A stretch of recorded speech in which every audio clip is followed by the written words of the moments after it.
What's up, y'all? We are back again and we are doing another mock draft, except for this time. It is after the first couple days of free agency, so I'm gonna tell you where I am at right now as I am recording this. So we have released Shelby Harris, we have released Quentin, wow, I'm blanking so hard. Quentin Jefferson, sorry.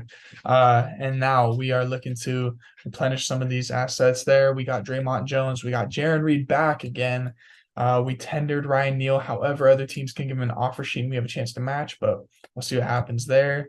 We tendered Michael Jackson. We tendered John Radigan, the linebacker, but he's mostly a special teamer. He's not going to be our linebacker that's playing. And that's about it, I believe. We lost Rashad Penny to the Eagles. Uh, and we've had a couple other losses. I'm blanking right now off the top of my head, but that's what we got right now. Context so far. Travis Homer, that's who else we lost to the Bears.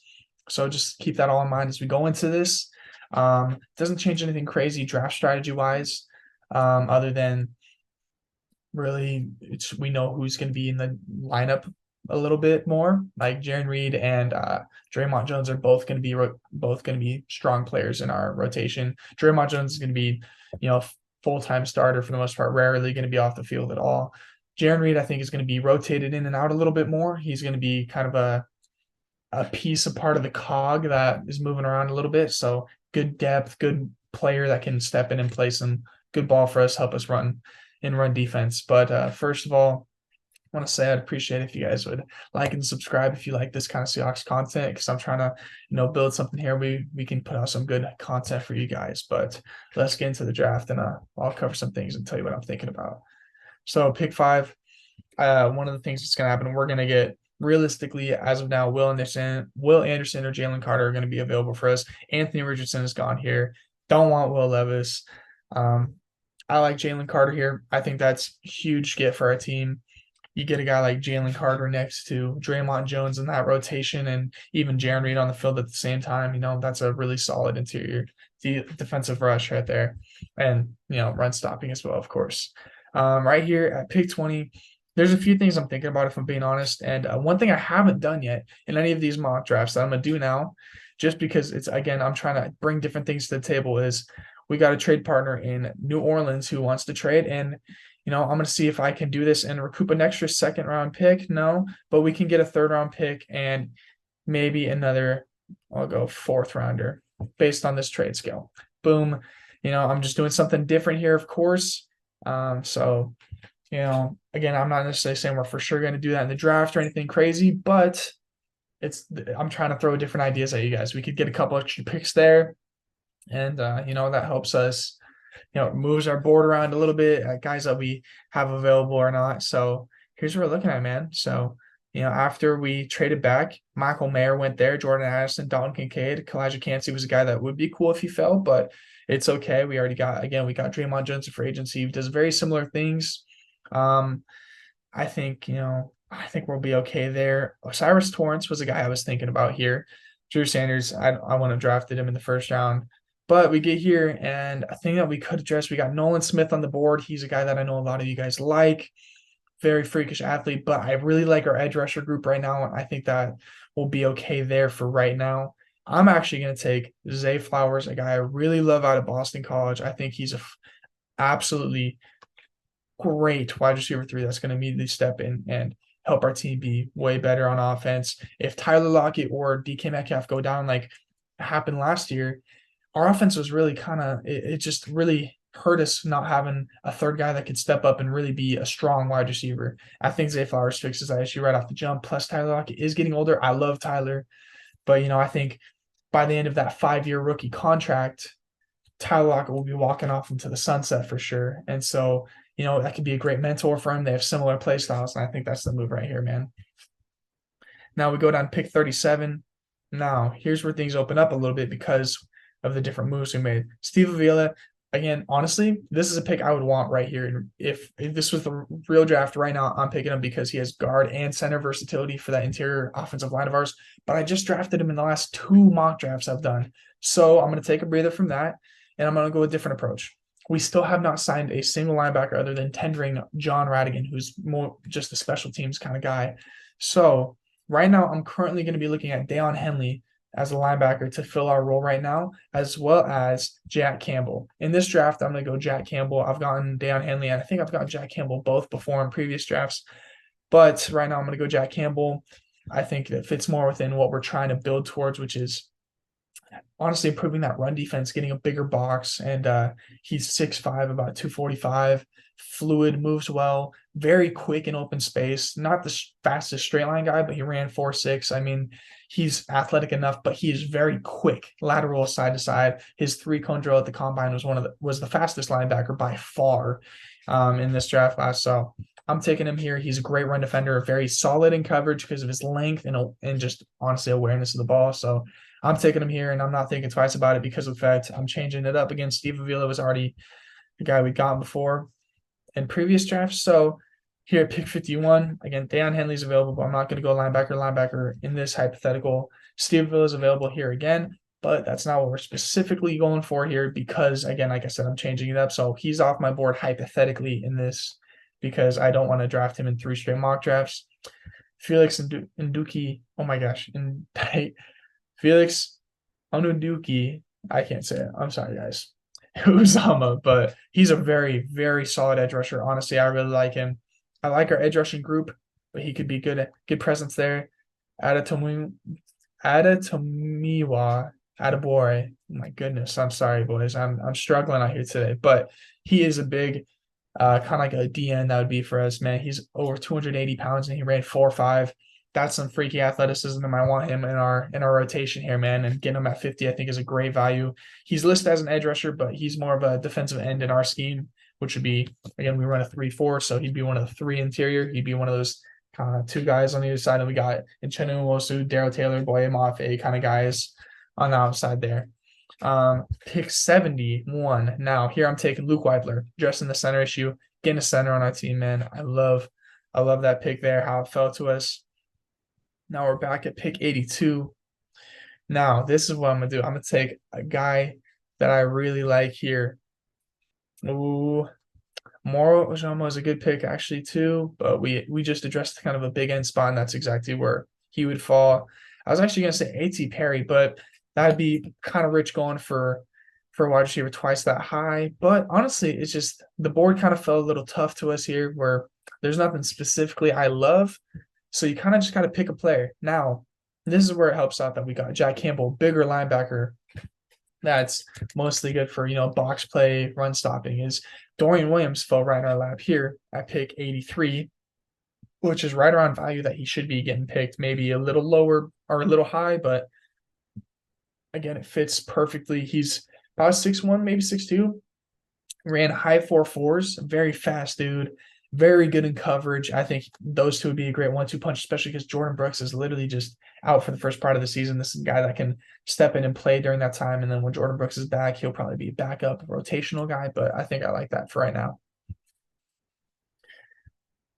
Man, this draft's fallen pretty well into place, man. I gotta say, I like what things are happening right now. I'm all right with how it's fallen to us, man.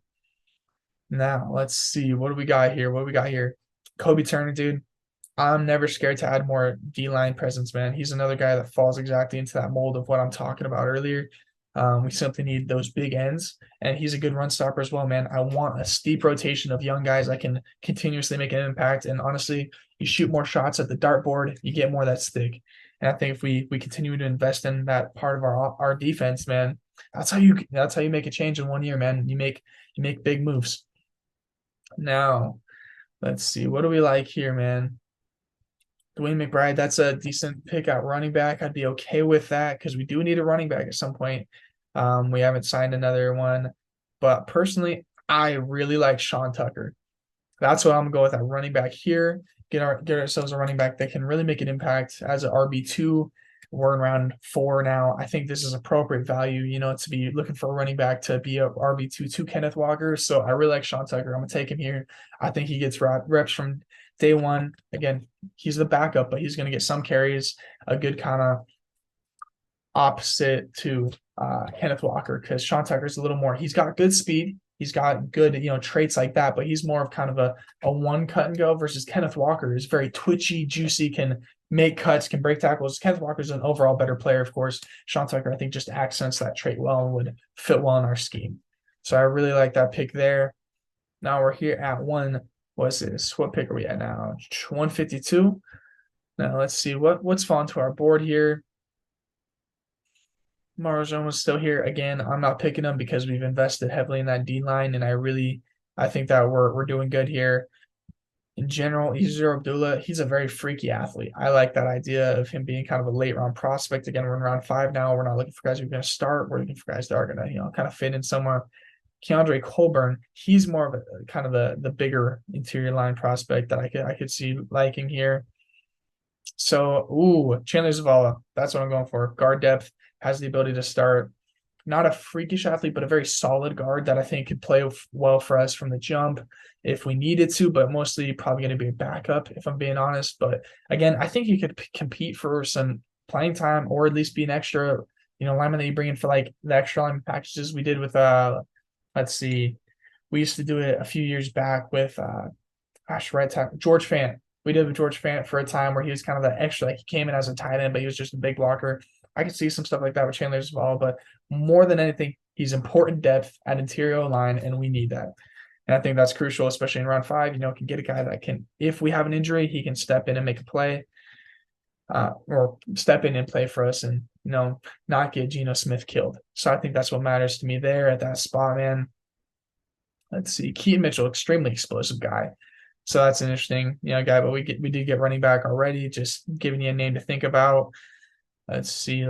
Juice Scruggs is a center I really like too, and I would think about drafting him if I'm being honest, because he's a guy that I'd be okay with having play some, if we need to at center. If Luke Weifler got injured in this hypothetical, he's a backup center, but we're in round 5. I'm not too worried about him playing right away. We don't need that. He's a depth piece. What I'm gonna go right now is I'm gonna go Yasir Abdullah as an edge that we can that's twitchy, freaky, long, athletic, has some tools, and he can be a depth piece that we can develop because I think we got guys that can play right now and will be good. But take a round 5 flyer on a guy who's got athletic traits and good traits that could go to the next level if we can develop him. So that's a guy I like, and I'm gonna take a chance on him here, into the 5th round. I'm not worried about if he doesn't, perform perfectly, or if he doesn't work out, that sucks, but you let the board fall to you and you pick guys that you think you can make happen and make play well. Sadly, I was going to get Juice Scruggs here at 196 was my target, but he went at 190, so that's unfortunate. But these things happen. So what are we going to do here? The board followed us. We got 196 here. Got a chance to make some moves, and I'm gonna do a similar move. I'm gonna take Ricky Stromberg. Wow, I almost said Armstrong. I don't know why I was starting to say that, but anyway, Ricky Stromberg, a center out of Arkansas. Again, similar traits to Juice Scruggs, actually, where I don't think he's not going to be a great player from the jump, but he's not super athletic, but he's just a solid player. His guy, I think he can be a depth center, and if we have an injury in the interior line, I'm not scared if he's on the field, and that's what I like on this team, man. So I think we got 2 centers, a starting center for the future. We got a depth guard and a depth center, 2 interior linemen that are depth pieces that I'm not worried about if they have to step on the field, but they can help us build towards the future and maybe develop into something better. And so that's what I'm looking at there, man. I think we addressed a lot of great needs here. No, we got this last pick. And again, here we're really looking for a guy that maybe could do something on special teams. So that's what you're looking for. You're looking for traits or someone that can do something on special teams. That's why they're available here at late in the 7th round. So what I'm going to say is Malik Cunningham out of Louisville. He's an athletic quarterback, got some traits, got a decent sized arm, and if he develops into something down the line, as maybe he's a good backup, good trade asset down the road. Never know, but it's a backup. We need a backup quarterback. He's a little project maybe late in the draft he's taking a flyer on, and if he doesn't make the roster and we end up with a different backup, that's cool. If he shows that he's can take advantage of some of that talent in the preseason and all that stuff, maybe he makes the roster and is a fun little project quarterback or practice squad guy. You'll see. But we're into the 7th round. We're looking for either a guy that is competing to make the roster no matter what, and that's what I think we did there. So I like how that ended up there, boys. I think that was pretty solid.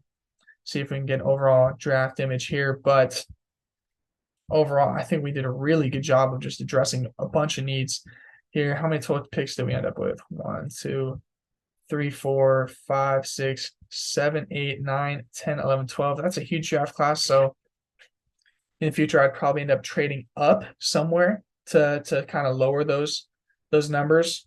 Um, you know, but overall, I really like how this turned out. Honestly, we got a lot of guys that can compete and start from the jump. PFF doesn't like this grade, but honestly, I'm not worried about that. His value lined up, and we need linebacker. I think PFF is just saying we don't need linebacker that bad. Same reason why they traded the Jack Campbell one bad, but truthfully, it is a dire need. We have no one on the roster. Now, if we end up getting a guy like Bobby Wagner back, that could entirely change the whole situation.